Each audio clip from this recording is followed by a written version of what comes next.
Four Democratic presidential candidates who are U.S. senators are missing out on precious time campaigning in Iowa this week ahead of the caucuses. The ongoing impeachment trial is keeping them in Washington, D.C. But as KCCI's Laura Terrell reports, they're getting creative to try to reach Iowans from afar.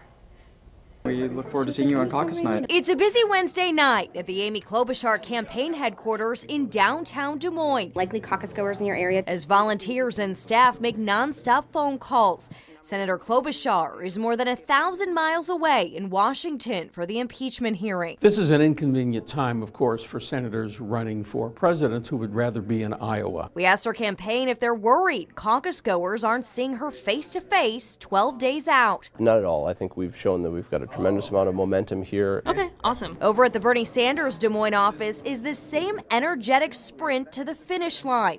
Phone call. He said he already signed up. After phone call. This campaign has always been focused on talking to voters when the senator is here and when the senator is not here. Senator Sanders is also in Washington, D.C., unable to pound the pavement in Iowa. Perhaps somebody's absence at an important time could be that feather on the scale.